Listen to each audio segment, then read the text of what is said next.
I worked with this crazy psychologist. He used to put jokes on his multiple choice tests.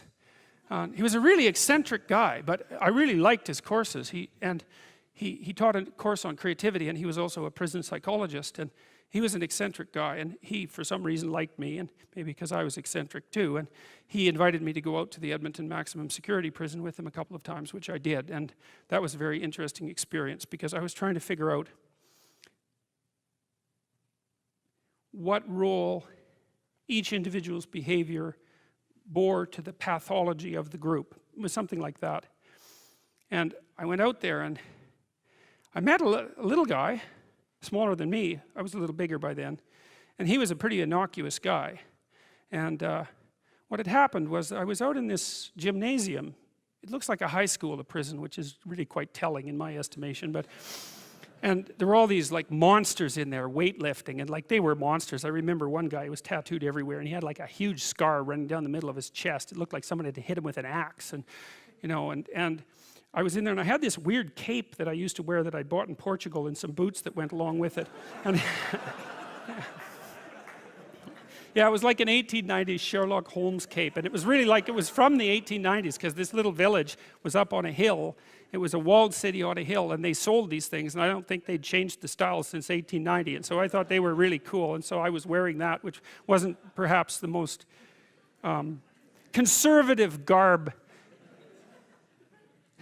to don if you're going to go to a maximum security prison. So anyways, I was in the gymnasium, and the psychologist left, and God only knows, I mean, that's what he was like, and all these guys came around me, you know, and they were offering to trade their prison clothes for my cape, and it was it was like I was being made an offer I couldn't refuse, you know, and so I didn't really know what to do. And then this little guy said something like that the psychologist sent me to come and take you away or something like that.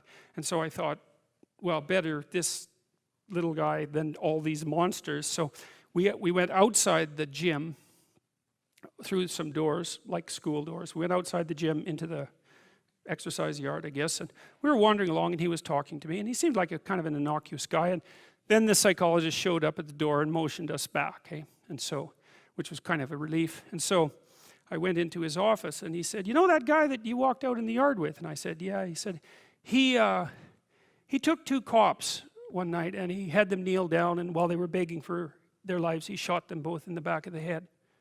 And I thought,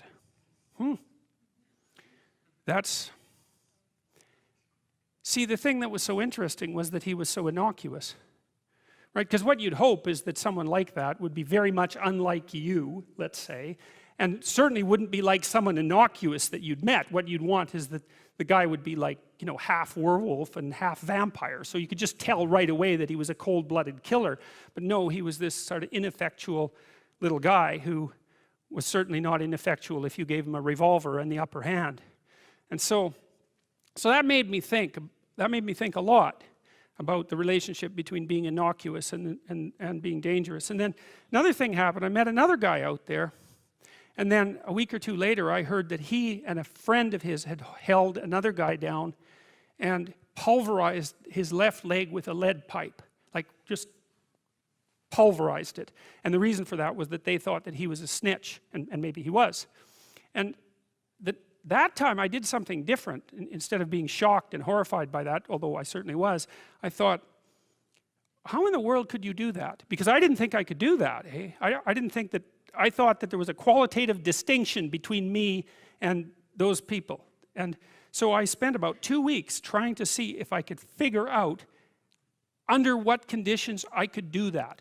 Like what kind of psychological transformation I would have to undergo to be able to do that. And so that was a meditative exercise, let's say. And it only took about 10 days for me to realize that not only could I do that, that it would be a hell of a lot easier than I thought it would be. And that's sort of where that wall between me and what Jung described as the shadow started to fall apart. And that also was very useful because I started to treat myself as a somewhat different entity because I hadn't been aware up to that point, you know, because I thought I was a good guy. And there's no reason for me to think that, because you're not a good guy unless you've really made a bloody effort to be a good guy. You're just not. It's not easy. And so you're probably a moderately bad guy. And that's a long ways from being an absolutely horrible guy, but it's also a long ways from being a good guy. And so, but I had a little more respect for myself after that, because I also understood that there was a monstrous element to the human psyche that you needed to respect. And that was part of you, that you should regard yourself in some sense as a loaded weapon. It's very useful around children to regard yourself as a loaded weapon, because around children you are a loaded weapon. And the terrible experiences that many children have with their parents are testament to that.